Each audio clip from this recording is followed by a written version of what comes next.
Okay, Andrew, we're going to take a look at your backstroke from the underwater view. And again, you can just see as you're going to rotate, a couple things happen. Number one, you can see your body line here. You're pushing your hips down, and then knees back up here, so you're sitting down kind of in the water. That's going to create some resistance. And one of the reasons you're doing that is kind of to create that rotation as your arms here. The shoulders should be deeper, and the other shoulder should be up, and the hips should be rotated. So you can see how you're sitting. Instead, you should be on your side a little bit more, with that right hip deeper and that shoulder deeper in the water as you're trying to enter. So you can kind of see, you can see the bend in the arm as well. So if you look here, you can see the bend at the elbow and that hand trying to enter, and it's entering with the back of the hand really, not really the pinky. And that's that rotation, and it causes those hips to sink as you're doing that, and causes a pause in your kick. And if we can just kind of get that rotation to happen earlier, get you on your side as we talked about in the above view, and especially the front view, that's going to help you pull a lot more water and get in a better position, keep those hips up nice and high. Because other times you keep them up high. So as you're starting your pull here, as you get rotated, then you're in a good position. You're really grabbing that water. You can see here, though, there is some room for improvement. So your hand is angled this direction, and what we'd really like to see is your hand angled this direction. So you're pulling back and slightly down. Okay. Oh, let me correct that. But you're pulling this direction here. And what I'd like to see is it be kind of north and south, so you're pulling yourself more forward than pulling yourself up. So that could be just a little bit of a hand change, but I think that would be helped by the shoulder roll and would get your hand in a better position to pull water. Now you have big hands and long arms, so you're able to create some force this way, but it could even be better as you're pulling through. As you get to this point, you're in a very good position. This is great. As I look at a lot of athletes, they don't have this kind of elbow bend. You're more at 90 degrees. That shows me that that's where you're getting a lot of your power.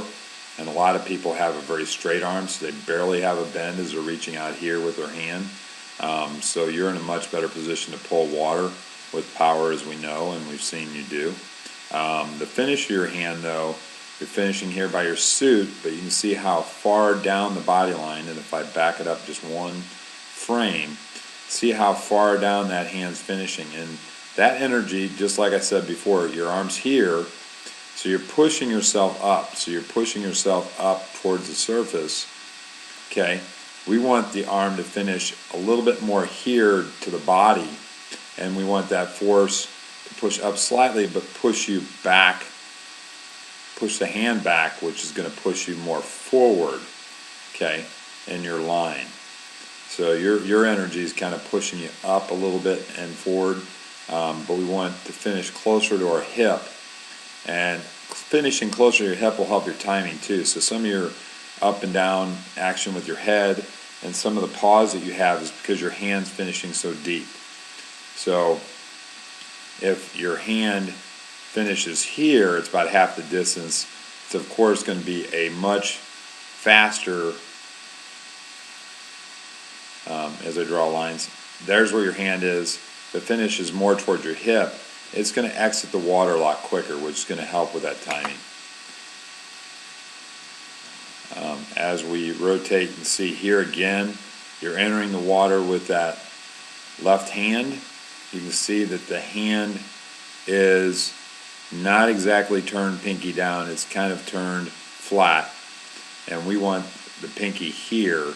We want the shoulders, the right shoulder should be out of the water already. The left shoulder should be just a little deeper. So you're a little more on your left side. So even in this video, we can see how flat the shoulders are as you're finishing your stroke.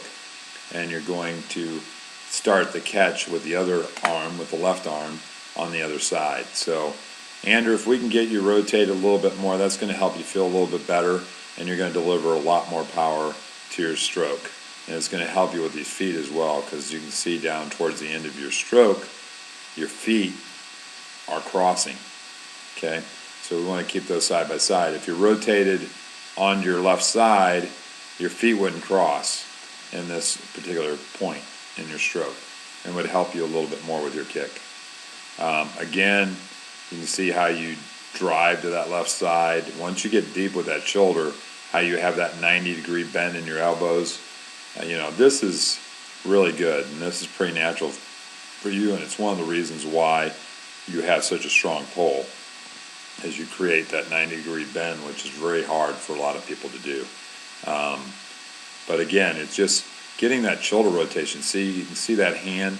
If I'm looking from this view on Michael Phelps, Ryan Lochte, other backstrokers, their hand, I won't see their hand down here.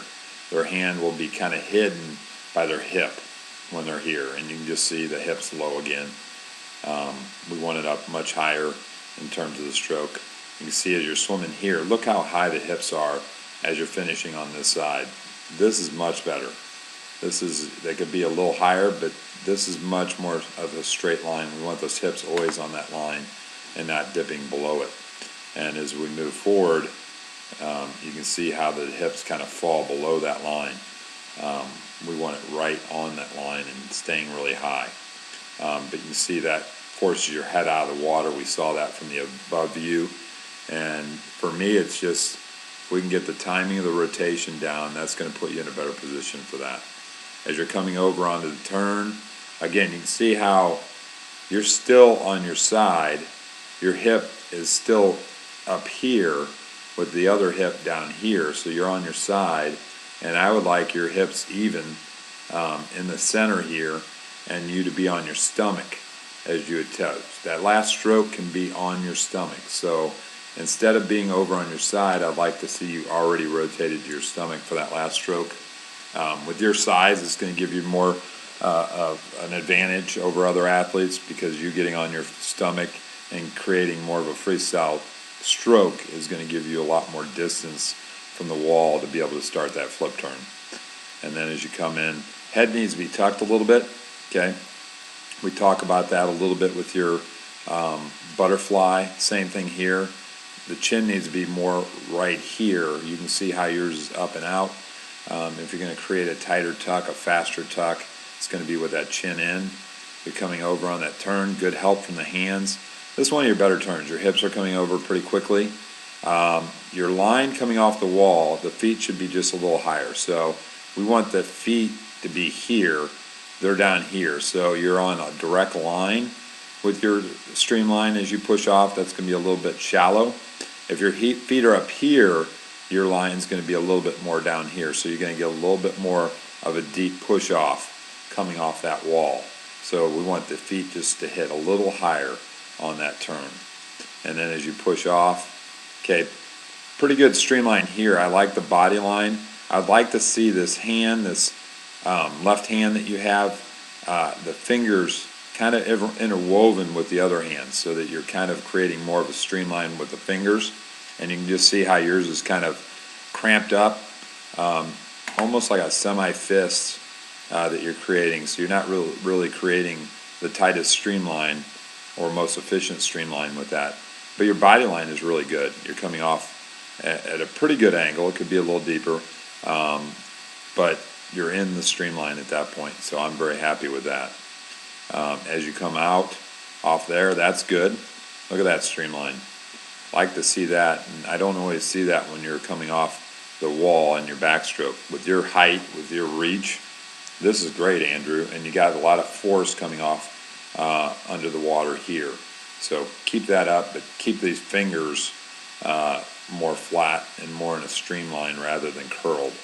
And then as you come into your dolphin kick, okay, we can see you're delivering your dolphin kick. Not bad in terms of your angle. Chin's in a good position. Head could be back a little bit more. You can see you can kind of are overextending the knees to create the dolphin kick. Okay, we don't want quite this high of a knee position when we go to deliver our dolphin kick. Should be torso a little bit more still in line, and then the knees come up a little bit into the kick. Okay, like this. So your line is, you're kicking a little more from the knees and not from the body. And we've talked about that before. So that would give you a better idea of the line that you should be in, and good up kick there, and we got to do a better job of kicking down. So your feet should be curled at this point, and I'll get this pencil here. The feet should be more this way with the toes down this way, so you're pulling the feet down to kick down. And you can see you're just kind of pulling the feet down, so your feet are angled upward, toes are upward, and that's not going to really give you that thrust from that part of the kick. So you're doing a good job with the up kick, not as good with the down kick. And that's where you get a lot more power. That's where good fly kickers create it. But again, you can see here, you're creating that from your knees, not your core, which is an improvement for you. But if you're going to get this to be a lot better for you, it's going to be keeping these knees in a better angle into the kick. So a little lower, not so high up. They're way up here, and that's going to take the core out. So this part of your core is not going to be really kicking or involved in the kicking. It's going to be more our legs at that point, but not too bad. You come up in your breakout, we saw this earlier, you're breaking out a little bit early, and then you'll really just pull your head way out of the water. Would like to see that head. I love the energy, as I said before. The energy into the breakout is excellent, but the head shouldn't be way up here out of the water. It should be back here in the water, so that your energy is not going that direction as you break out. More of it's going straight down the pool. Okay, that would be very helpful for you in terms of that. But you're working on that, getting better with your kick out. Again, it comes down to shoulder rotation, and I'll do some things to work on that with you, and that'll help your kick, because as you can tell here, as we move forward, I think your feet will end up, crossing again. So as you're struggling a little bit with that timing of that rotation, you can see your feet are crossed. So across like this as you're coming through this part. So that's going to keep you from having a lot of energy out of your legs. And all it is hip rotation, shoulder rotation. Timing's got to be just a little bit better. You're able to overcome it with how strong and how good of a pull you have. But even that could be a little bit better. You can see here you have this nice 90, or sorry about that, bad drawing. But you have this nice almost 90-degree bend of the hands. You can see that your hand is still a little bit turned that way. Would like to see it palm up, so you're pulling straight back. A little bit of your energy is angled towards the bottom in this part of the pull. Not easy to see the hand, but it is turned a little bit. Should see it a little more open and facing towards the back wall. And there you grab it and push, and I can really see your hand there, and that's great as you push. And then you can see it ends just a little low, so we back up a couple frames. That's where your hand's ending. And it's not only low, but it's out to the side. And I think with shoulder rotation, that'll bring it in, but you're out over here trying to finish with your hand, and you should be here just below the hip, finishing close to the body, and that'll help with the timing as well. But I think if we can straighten out the shoulder rotation, that's going to help you with this part of the pull and with the timing and the crossing of the legs.